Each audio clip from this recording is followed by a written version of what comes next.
ہماری جو احادیث کی کتابیں الکافی ہوگی اور دیگر، یہ بہت زیادہ روایات اس میں موجود ہیں کہ جس میں یہ تاکید کی گئی ہے اور فضائل اور اہمیت بیان کیے گئے ہیں کہ دین کو سیکھنے کی کیا اہمیت ہے۔ اس وقت میرے سامنے الکافی ہے اور اس میں سے کچھ فرامین ناظرین کی خدمت میں پیش کرنا چاہوں گا۔ امام محمد باقر علیہ السلام وہ فرماتے ہیں کہ میں آپ کو بتاتا ہوں کہ کمال کیا ہے، اور کمال بھی کون سا، الکمال و کل الکمال، کہ جس کمال کے بعد پھر مزید ترقی کی گنجائش نہ رہے۔ تو امام کی نگاہ میں دیکھیں کہ اگر انسان چاہتا ہے کہ اپنے آپ کو مکمل کرے اور کمال حاصل کر لے، ترقی حاصل کر لے، کیونکہ ہر انسان چاہتا ہے کہ وہ دنیا میں محنت کرے، ایفرٹ کرے اور آگے بڑھے اور اگلے کمال تک پہنچے۔ ہر چیز میں عقل انسانی کو اللہ نے بنائی ایسے ہے کہ وہ ہمیشہ کمال کو چاہتی ہے۔ تو اب صادق آل محمد میں سے ایک سچا جو ہے وہ امام محمد باقر علیہ السلام یہ فرما رہے ہیں کہ الکمال و کل الکمال، کہ اگر یہ دیکھنا ہے کہ مکمل کمال کیا ہے کہ اس کے بعد پھر کوئی گنجائش نہ رہے، تو امام نے فرمایا کہ وہ 3 چیزیں ہیں۔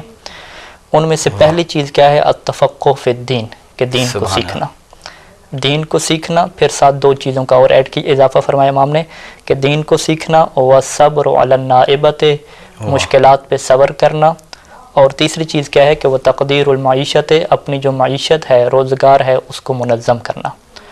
تو جو انسان اپنی زندگی میں یہ 3 کام کر لے، دین بھی سیکھے، مشکلات کے اوپر صبر بھی کرے، اور اپنا جو روزگار ہے، اپنی معیشت ہے، اسے بھی وہ منظم کر دے، تو سمجھو کہ وہ کمال کے اعلیٰ درجے پہ پہنچ چکا ہے کہ جو امام کی نگاہ میں کل الکمال ہے۔ سبحان اللہ۔ اور یہ کل الکمال کیوں حاصل ہوا؟ کیونکہ اس کے اندر دنیا کے ساتھ یعنی روزگار کمانے کے ساتھ ساتھ دین سیکھنا بھی رکھا ہے۔ اگر یہ دین سیکھنا نکال دیں تو پھر ہم اسے کل کمال نہیں کہیں گے۔ اور اسی طریقے سے میرے پاس ایک اور روایت ہے امیر المؤمنین علیہ السلام سے ہے کہ مولا امیر المؤمنین علیہ السلام لوگوں کو خطاب کیا کرتے تھے کہ ایھا الناس اعلموا، اے لوگو جان لو۔ اور یہ مولا کا انداز بھی ہے، قرآن مجید کا انداز بھی ہے کہ جب بھی اعلموا کا لفظ آتا ہے کہ جان لو، تو اس سے لوگوں کو متوجہ کرنا ہوتا ہے کہ ابھی بات بہت اہم اور بہت وزنی ہونے والی ہے۔ تو امام نے فرمایا کہ اعلموا، کہ اے لوگو جان لو کہ ان کمال الدین طلب العلم، کہ اگر دین میں کمال چاہتے ہو تو وہ طلب العلم والعمل بہ، وہ دین کے علم بھی حاصل کرنا پڑے گا اور اس کے اوپر عمل بھی کرنا پڑے گا۔ سبحان اللہ۔ کہ اگر تم چاہتے ہو کہ دینی طور پہ کمال کو حاصل کر لو اور اپنے آپ کو بلند مرتبہ بنا لو، ایک ایسا انسان بنا لو کہ جو فرشتوں سے بھی افضل ہوتا ہے، تو پھر مولا یہ فرما رہے ہیں کہ وہ دین کا علم ہے اور اس کے اوپر عمل کرنا ہے۔ اور پھر مولا نے اس کی وجہ بھی بڑی خوبصورت بتائی، فرمایا کہ وَإِنَّ طَلَبَ الْعِلْمِ أَوْجَبُ عَلَيْكُمْ مِنْ طَلَبِ الْمَالِ، کہ دین کا علم حاصل کرنا تمہارے اوپر اوجب زیادہ واجب ہے مال کے حاصل کرنے سے۔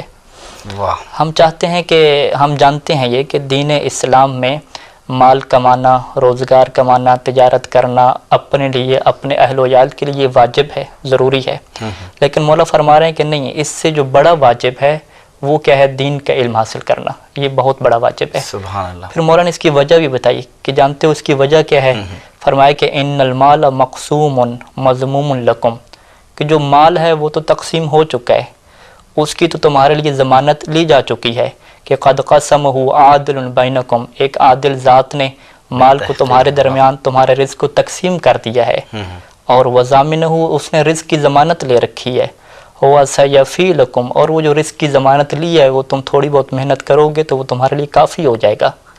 لیکن جہاں تک علم کا مسئلہ ہے تو والعلم مخزون عند اہلہ، علم اللہ نے تقسیم نہیں کیا بلکہ علم کو چھپا کے رکھا ہے، مخزون کیا ہے اہل علم کے پاس۔ وقد امرتم، اور تمہیں یہ حکم دیا گیا ہے کہ بطلبہ، کہ تم علم کو حاصل کرو، بس اے لوگو تم علم حاصل کرو، تم دین کا علم حاصل کرو، کیونکہ اگر تم حاصل نہیں کرو گے تو رزق کی طرح یہ تمہارے حصے میں آنے والا نہیں ہے۔ سبحان اللہ۔ اور اسی طریقے سے ہم چلتے جائیں روایات میں تو بہت زیادہ جو ہے وہ اس کے فضائل بیان کیے گئے ہیں کہ ایک روایت میں امام علیہ السلام لوگوں کی جو ہے وہ 3 قسمیں بیان کرتے ہیں۔ اس میں امام فرماتے ہیں کہ اگر پوری دنیا کے لوگوں کی کیٹیگری ہم بنانا چاہیں تو 3 قسم کے افراد ہمیں نظر آئیں گے۔ اس میں سے ایک عالم ہیں اور کہا کہ ہم آل محمد عالم ہیں، اور دوسرے نمبر پہ کہا کہ متعلمون، کہ جو سیکھنے والے ہیں، اور کہا کہ جو ہمارے شیعہ ہوتے ہیں وہ متعلم ہی ہوتے ہیں، کیا کہنا. اور تیسرا جو کہا غصہ، کہ وہ جو پانی کے اوپر ایک جاگ سی جمع ہو جاتی ہے، اس کے اندر کوڑا کرکٹ اور گند ہوتا ہے، کہا کہ یہ تیسری کیٹیگری کے وہ لوگ ہیں. اور اس کا جو حدیث کا جو درمیانہ حصہ ہے کہ المتعلمون ہم الشیعہ، کہ المتعلم هو شیعہ، کہ جو سیکھنے والا ہوتا ہے وہی شیعہ ہوتا ہے. یعنی امام کی نگاہ میں جو شیعہ ہے وہ ہوگا کہ جس کی زندگی میں یہ سیٹ اپ چلتا رہے کہ وہ دین سیکھتا رہے، تو وہ امام کی نگاہ میں شیعہ ہے. اسی وجہ سے امام فرماتے تھے کہ جو بندہ دین نہیں سیکھتا فَهُوَ عَرَابِيٌ، کہ وہ بدو ہے. دیکھیں ہمارے پاس عربی میں دو اصطلاح ہیں. ایک دفعہ ہم کہتے ہیں کہ وہ جاہل ہے، تو جاہل عیب ہونا نہیں ہے، جہالت عیب نہیں ہے. مطلب بہت سارے لوگ، ہم خود بہت ساری چیزوں کو نہیں جانتے. جب کسی چیز کو نہیں جانتے تو ہم جاہل ہوئے اس سے. لیکن امام نے یہاں پہ جاہل نہیں کہا، بلکہ کہا کہ وہ بدو ہے، عرابی ہے. یعنی بدو کیا مطلب کہ اس کے اندر بہت بڑا نقص ہے یہ، اور اسے اس نقص کو دور کرنا ہے. اور پھر انہوں نے فرمایا کہ جو بہت کچھ دنیا میں حاصل کر لے لیکن اگر اس نے تفقہ فی الدین نہیں کیا، دین اس نے نہیں کیا، تو وہ ہماری نگاہ میں عرابی ہے، اس کی کوئی اہمیت نہیں ہے. سبحان اللہ. اور پیغمبر اسلام کا مشہور واقعہ کہ ایک دفعہ مسجد میں داخل ہوئے اور دیکھا کہ بہت سارے لوگ ہیں اور ایک مرد کے ارد گرد جمع ہیں، اور پیغمبر اسلام نے پوچھا کہ یہ کون ہے، تو فقیلہ علامۃ، کہا گیا کہ یہ علامہ صاحب ہیں. تو علامہ جو ہے وہ عربی زبان کے اعتبار سے عالم ہوتا ہے، پھر عالم کے بعد علیم ہوتا ہے، علیم کے بعد پھر علام ہوتا ہے، علام کے بعد جو بہت ہی پڑھ لکھ جائے، آخری سٹیپ صیغہ مبالغہ، وہاں پہ گول تا لگا دی جاتی ہے اور وہ علامہ بن جاتا ہے. کیا کہنا. تو لوگ اس کو بڑی اہمیت دے رہے ہیں اور سارے جمع ہیں. تو پیغمبر نے پوچھا کہ یہ بندہ کون ہے، کون سا علم ہے اس کے پاس. تو لوگوں نے کہا کہ ایک تو جتنے بھی عرب کے شجرے ہیں اس کے پاس، سارے اس کو شجرہ نسب یاد ہیں. جس کے قبیلے کے پاس آپ چلے جائیں، فر جو ہے یہ شجرے پڑھتا ہے کہ یہ فلاں بن فلاں بن فلاں بن فلاں. اور پھر سارے لوگ کٹھے ہیں اسے داد دے رہے ہیں. پھر کہا کہ وہ وقایا، جتنے بھی عرب کے قصے ہیں سارے اس کو یاد ہیں. اور کہا کہ جو اشعار ہیں وہ بھی بڑے عمدہ طریقے سے پڑھتا ہے، وہ بھی یاد ہیں. والعربیت، اور اگر عربی ادب میں ہے تو اس میں تو کیا کمال ہے.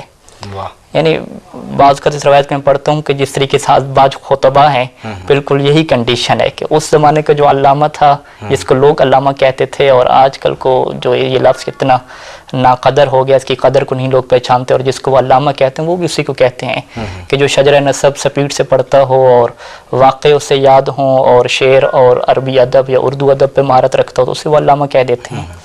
تو پیغمبر اسلام نے ایک خوبصورت جملہ ارشاد فرمایا، فقال النبی صلی اللہ علیہ وآلہ ذاک علم لا یضر من جہلہ، اس کے پاس جو علم ہے اگر یہ علم نہ ہو جو اس سے جاہل رہ جائے تو اس کو کوئی نقصان ہی نہیں ہے. ولا ينفع من علم، اور جو یہ علم سیکھ لے، اشعار سیکھ لے، عربی ادب سیکھ لے، عرب کے واقعات سیکھ لے، شجرہ نسب سیکھ لے، سارے کے سارے، اس کو یہ علم فائدہ نہیں دے گا.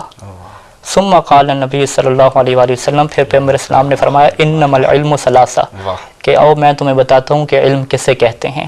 اور انما لگا کے جو ہے وہ حصر کر دی کہ اگر دیکھنا ہے کہ علم کیا ہے تو وہ تین قسم کے علم ہیں. آیت محکمۃ، ایک محکم آیت ہے، قرآن مجید کی محکم آیت کا علم ہے. اور دوسرا فرمایا کہ فریضۃ عادلۃ، ایک ایسا فرض جو مستقیم ہو اور تمہیں پتہ چلے کہ تمہاری زندگی میں کیا تمہاری ذمہ داری ہے، دینی حوالے سے کیا ذمہ داری ہے، اس کا سیکھنا. اور سنت قائمت، تیسری چیز کیا ہے، سنت ہے کہ جو بالکل مستقیم ہے اور کھڑی ہوئی ہے. اور فرمایا کہ وما خلاہن فہو فضل، اس سے ہٹ کے جو ہے وہ ہماری نگاہ میں جو ہے وہ اضافی اور ایک فضول سی چیز آپ کہہ دیں کہ وہ ہے وغیرہ، پلس پوائنٹ ہے. ہاں پلس پوائنٹ آپ کہہ سکتے ہیں. فضل کیا ایک مطلب پلس پوائنٹ بھی ہوتا ہے اور ایک فضول اور اضافی بھی اس کا مطلب ہوتا ہے. جن امپورٹنٹ انہیں تین چیزوں کی ہے. اس کے علاوہ جو ہے وہ چاہے آپ اسے دنیا علامہ کہتی ہو لیکن پیغمبر کی نگاہ میں وہ علامہ نہیں ہے، بلکہ اس کے پاس علم نام کی چیز ہی نہیں ہے. بہت شکریہ.